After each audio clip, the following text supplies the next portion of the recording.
Hello guys, welcome to career easy channel.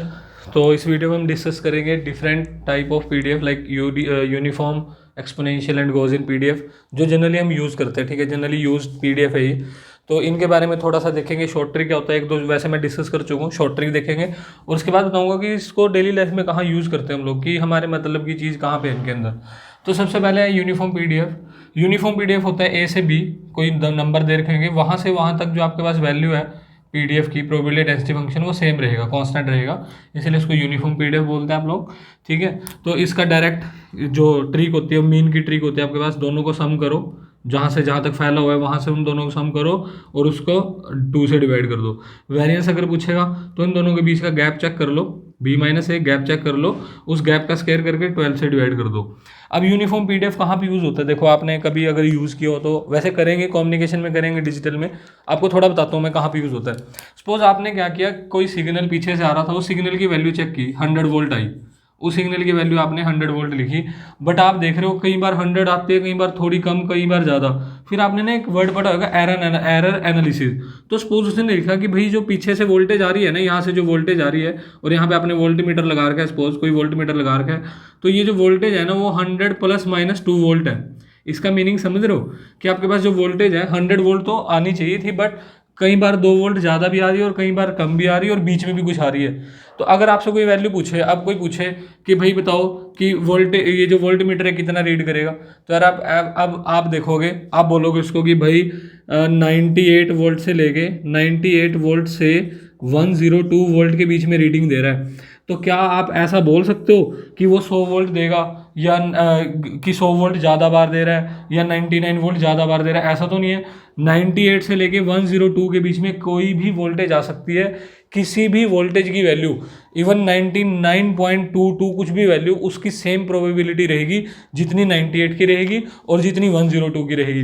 तो इसका मतलब जब भी आप मेजरमेंट करोगे कभी 100 ± 2 वोल्ट का, तो आप लिखोगे कि भाई जो आपके पास वोल्टेज की वैल्यू है ना, वो 98 वोल्ट से लेके 102 वोल्ट तक कुछ भी आ सकती है, और उसके बीच की जो रेंज है उसकी प्रोबेबिलिटी सेम रहेगी। क्योंकि ऐसा तो नहीं है कि 101 ज़्यादा बार आ रहा है या 100 ज़्यादा बार आ रहा है। तो समझ लो, तब जब भी आप इस टाइप का एनालिसिस करोगे तब आप यूज़ करोगे यूनिफॉर्म पीडीएफ। तो आप देखोगे जब हम पीसीएम पढ़ेंगे, पल्स कोड मॉड्यूलेशन, ठीक है, पीसीएम के अंदर, तो आप देखोगे एरर जो है, एरर का टॉपिक पढ़ेंगे, तो वहाँ पे इसको यूज़ करेंगे यूनिफॉर्म पीडीएफ को। क्योंकि जो एरर के आने के चांसेस होते हैं वो सारी पूरी रेंज के ऊपर सेम होते हैं। जब पूरी रेंज के ऊपर प्रोबेबिलिटी सेम रहे ना, पूरी रेंज के ऊपर प्रोबेबिलिटी सेम रहे हर वैल्यू की, उस टाइम पे हम यूनिफॉर्म पीडीएफ को यूज़ करेंगे। डन। आपको इसका यूज़ कहाँ पे इसका यूज़ होएगा, ऐसे आप अपनी रिस्पेक्टिव इंजीनियरिंग के हिसाब से दिमाग लगाओ, आपको पक्का कहीं ना कहीं ऐसे केसेस मिलेंगे जहाँ पे आप यूनिफॉर्म पीडीएफ का यूज़ करते होंगे। ठीक है, आप अपनी हर इंजीनियरिंग के अंदर इसका यूज़ होता है। डन। तो नेक्स्ट आता है आपके पास एक्सपोनेंशियल पीडीएफ। इसको कैसे डिफाइन किया जाता है, इसकी डेफिनेशन ऐसे होती है, lambda exponential minus lambda x और x greater than equal to 0। ठीक है, ये इसका ग्राफ अगर आप प्लॉट करोगे तो कुछ इस तरीके का ग्राफ होता है, कुछ ऐसे इस तरीके से। समझ रहे हो बात को? तो पॉइंट ये, अब एक्सपोनेंशियल, अच्छा ये तो चलो इसका क्या हो गया, एक्सपोनेंशियल का पीडीएफ का एक्सप्रेशन हो गया। अच्छा, कई बार ना आपसे ऐसा क्वेश्चन पूछेगा गेट में, एफ ऑफ एक्स यहाँ पे ना के लिख देगा, ऐसे बोलेगा के exponential minus 2x x greater than equal to 0। फिर आपसे पूछेगा फाइंड द वैल्यू ऑफ के। कई लोग पता क्या करेंगे, इसको इंटीग्रेट करेंगे माइनस इन्फानाइट से इन्फानाइट और इसकी वैल्यू इक्वल टू 1 रखेंगे, फिर वहाँ से के की वैल्यू। अरे इतना सोल्व करने की ज़रूरत नहीं है, जो वैल्यू यहाँ पे रहेगी वही वैल्यू यहाँ पे आएगी। हमेशा ध्यान में रखना इस ट्रिक को दिमाग में डाल लो कि जो वैल्यू यहाँ पे एग्जिस्ट करेगी, ये माइनस नहीं, इसके साथ वाला, वही वैल्यू यहाँ पे एग्जिस्ट करेगी। तो मैं इसको बिना इंटीग्रेट करके इसका आंसर बता सकता हूँ, बिना इंटीग्रेट किए इसका आंसर बता सकता हूँ कि अगर आपके पास एक्सपोनेंशियल पीडीएफ है ना, कभी भी एक्सपोनेंशियल पीडीएफ, और वैसे पूछता है के की वैल्यू दो, तो आपने सीधा आंसर कर देना 2। इस पॉइंट को ध्यान में रखना। दूसरी बात इसके अंदर जो इंपॉर्टेंट है, सपोज आपके पास ये जनरल एक्सपोनेंशियल पीडीएफ है, तो इसका जो मीन होता है वो होता है 1/λ, और इसका जो वेरिएंस होता है वो होता है 1/λ², और इसका जो वेरिएंस होता है वो होता है 1/λ²। एक सेकंड इसको चेक कर लेता हूँ मैं। हाँ सही है। तो आपके पास मीन 1/λ और वेरिएंस 1/λ²। ध्यान रखना, कभी इसको सॉल्व करने मत बैठ जाना। और इसका मैंने आपको इसका यूज़ कहाँ पे होगा, अभी देखो इसका यूज़ अभी करंट में ही करते हैं। अभी आप देख रहे हो कोरोना का कितना खास सीन चला हुआ है। ठीक है, तो बात कर लेते हैं हम दिल्ली की। ठीक है, तो दिल्ली की बात करें अगर, तो दिल्ली की अगर हम बात कर रहे हैं तो आपने, अब मैं एक ग्राफ बनाना चाह रहा हूँ, सपोज एक ग्राफ बना रहा हूँ किस किस के बीच में, जो लोग बच गए, ठीक है, बच गए मतलब जिनको कोरोना नहीं हुआ, बच गए, ठीक है, और ये नंबर ऑफ डेज या फिर मंथ लगा लेते हैं, मंथ लगा लेते हैं कि मतलब जैसे यहाँ पे जैन है, यहाँ पे जैन है, ठीक है, ये कब से स्टार्ट हुआ था, फेब में, मार्च से लगा लेते हैं, मार्च, यहाँ पे मार्च है, ठीक है, यहाँ पे अप्रैल, फिर मई, फिर जून, फिर जुलाई, ऐसे, ठीक है, अप्रैल के, मार्च के बाद क्या आएगा, अप्रैल। तो जब आप ग्राफ बनाओगे बच गए वाला, तो आप देखो कोरोना से कितने लोग बचे होंगे, स्टार्टिंग में मैक्सिमम लोग बचे हुए थे, फिर उसके बाद थोड़े कम बच गए क्योंकि कुछ को इन्फेक्शन हो गया। फिर आप देख रहे हो टाइम जैसे जैसे पास होता जा रहा है, वो लोग क्या होते हैं, जो बच रहे हैं, जो लोग बच रहे हैं वो एक्सपोनेंशियली डिक्रीज करते जा रहे हैं। उस टाइम पे आप कैसा पीडीएफ यूज करोगे, एक्सपोनेंशियल पीडीएफ, ठीक है। तो ग्राफ क्या है, जो लोग कोरोना से बच गए with respect to time in month, तो आप देख रहे हो मार्च के अंदर ऑलमोस्ट सभी लोग सेफ थे। उसके बाद अप्रैल में आप देख रहे हो वैल्यू जो वो कम आ गई, मतलब कम लोग सेफ रह गए क्योंकि कुछ लोग इन्फेक्टेड हो गए। फिर मई के अंदर और डिक्रीज करके ये जो लोग बच गए, तो आप देख रहे हो जो लोग बचे हुए हैं उनका एक्सपोनेंशियली जो ग्राफ है वो एक्सपोनेंशियली डिक्रीज कर रहा है। तो इस टाइप का जब भी एनालिसिस करोगे, तो इस टाइप का जब भी एनालिसिस रहेगा वो एक्सपोनेंशियल फॉर्म से किया जाएगा, ठीक है।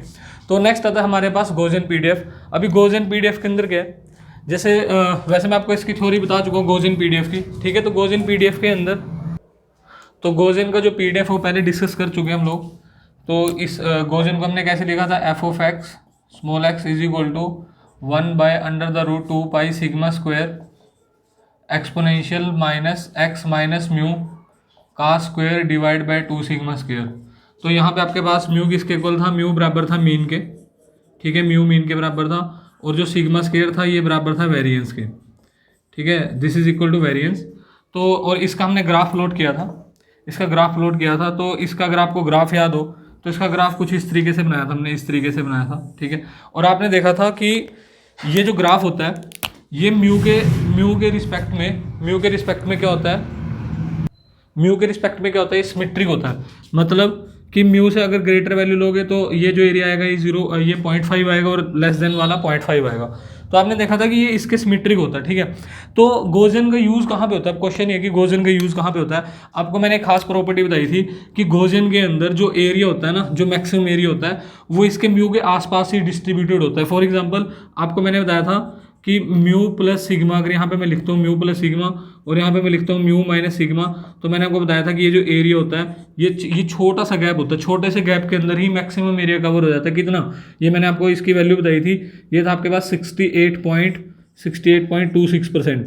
फिर मैंने आपको ये भी बताया था कि अगर म्यू प्लस 2 सिग्मा तक जाएंगे, म्यू प्लस 2 सिग्मा तक, ठीक है, तो म्यू प्लस 2 सिग्मा कितना आ जाएगा, यहाँ आ जाएगा म्यू प्लस 2 सिग्मा, ये आ गया, और ये बन गया म्यू माइनस 2 सिग्मा। तो थोड़ी सी रेंज है, ये भी देखो छोटी सी रेंज है, यहाँ तक आपके पास 95% से ज़्यादा एरिया कवर हो जाता है। और म्यू प्लस 3 सिग्मा तक तो आपको पता ही है 99.7%। तो क्या मैं बोल सकता हूँ बिल्कुल थोड़ी सी जगह के अंदर ही ऑलमोस्ट जो पॉपुलेशन है वो एग्जिस्ट करती है, ठीक है। तो इसका मतलब अब इसको कहाँ पे यूज़ करते हैं, देखो इसका यूज़ कहाँ पे आएगा। आप ड्राइविंग करते हो, ऑलमोस्ट लोग ड्राइविंग करते हैं, ठीक है।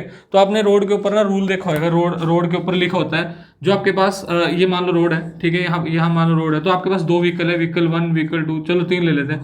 आपको पता है कि जो रूल रेगुलेशन के अकॉर्डिंग, तो आपके पास अगर कोई व्हीकल यहाँ से आ रहा है, मान लो यहाँ पे आपने रेडार लगा रखा है डिटेक्शन के लिए, ठीक है, रेडार लगा रखा है डिटेक्शन के लिए। तो आप देखोगे जो व्हीकल्स आ रहे होते हैं, मान लो बाइक आ रही है या कोई कार आ रही है, तो बाइक की जनरली स्पीड कितनी पाई जाएगी, 50 किलोमीटर/आवर के हिसाब से। तो ऑलमोस्ट जो जितने भी व्हीकल है वो 50 से लेके, ठीक है, 50 से अगर 50 से थोड़ा कम चलेंगे तो 40 हो गया मान लो, और 50 से थोड़ा ज़्यादा मतलब 60। तो आप देखोगे 40 से 60 की रेंज में ही मैक्सिमम व्हीकल आपको एक नॉर्मल रोड के ऊपर मिलेंगे। आपको ही पता है कि अगर 60 प्लस जाओगे तो फिर चलान हो जाएगा, रेडार डिटेक्ट कर लेगा। और कम जा सकते हो, 40 जा सकते हो, उससे कम जा सकते हो, बट जनरली अगर आपके पास कभी आप देखो कोई नॉर्मल बंदा ड्राइव करता है तो वो 40 टू 60 के बीच में ही क्या करता है, उसको ड्राइव करता है, बाइक को ड्राइव करता है या कार को ड्राइव करता है, ठीक है, नॉर्मल रूल के हिसाब से बता रहा हूँ ऐसा। अब देखो, अब अगर आप देखोगे कि कोई बंदा 90 की स्पीड से जा रहा है, तो ऐसे कितने लोग होंगे, बहुत कम लोग होंगे जो 90 की स्पीड से जाएंगे। तो सिंपल सी बात है कि जो मैक्सिमम लोग जो है, मैक्सिमम जो व्हीकल्स हैं वो इस रेंज के अंदर पाए जाएंगे। तो इस टाइप का जब आपको कभी ग्राफ बनाना होगा या डिस्ट्रीब्यूशन देखना होगा, तो आप कौन सा यूज़ करोगे, गॉसियन डिस्ट्रीब्यूशन यूज़ करोगे, क्योंकि मैक्सिमम जो आपका डाटा है वो बहुत छोटी सी रेंज के अंदर एग्जिस्ट करता है। ऐसी एक एग्जांपल और भी है, एक एग्जांपल और भी है, जैसे मान लो कोई बेबी ने किसी ने जन्म लिया, ठीक है, कोई बच्चे ने जन्म ले लिया, तो आपको पता है कि उसकी जो नॉर्मल हाइट होती है वो 20 इंच के आसपास होती है, 20 इंच, ठीक है। आप देखना 20 इंच इसके आसपास हो जाएगा कुछ, ठीक है, 20 इंच। तो आप देखोगे जो जो बच्चा है वो 20 से 22 हो जाएगा, 25 हो जाएगा, या फिर उससे कम लगा लो 16 17, उससे छोटा बच्चा नहीं मिलेगा आपको, ठीक है। तो पॉइंट ये है कि ये जो होता है ये नॉर्मली डिस्ट्रीब्यूटेड होता है। तो जो समझो ना बच्चे का साइज, जो नया बच्चा जन्म लेता है तो उसका भी जो डिस्ट्रीब्यूशन है वो क्या रहेगा, नॉर्मल। बहुत छोटी सी रेंज के अंदर मैक्सिमम, जो अगर कोई बच्चे ने जन्म लिया और आपसे पूछे कितनी उसकी हाइट रहेगी, तो आप नॉर्मली आंसर कर सकते हो 18 बोल दिया, तो आपका आंसर जो है ना 18 इंच अगर आपने बोल दिया तो 99% वो सही जाएगा, क्योंकि इसी रेंज के बीच में वो मिलेगा, थोड़ी सी रेंज के अंदर 18 से 22 लगा लो बस, क्योंकि उसके बाद इससे छोटा नहीं होगा और 22 23 से बड़ा नहीं होगा, ठीक है। तो आपको समझ में आएगी गॉसियन डिस्ट्रीब्यूशन कहाँ पे यूज़ किया जाता है। तो जहाँ पे बहुत कम रेंज के अंदर मैक्सिमम चीज़ें एग्जिस्ट करते हैं ना, वहाँ पे हम गॉसियन डिस्ट्रीब्यूशन यूज़ करते हैं, ठीक है। तो आपको ये बिल्कुल क्लियर हो गया, एग्जाम्पल आपको क्लियर हो गए, ठीक है। तो ये क्या थी नीचे, ये बेबी की जो हाइट थी, तो मैक्सिमम बेबीज़ की जो हाइट होती है वो 18 to 22 के बीच में ही एग्जिस्ट करती है, ठीक है। तो थैंक यू, और प्लीज़ आपको अगर ये एग्जाम्पल समझ में आए, ठीक है, तो आप इसको प्लीज़ शेयर करना वीडियो को। Thank you.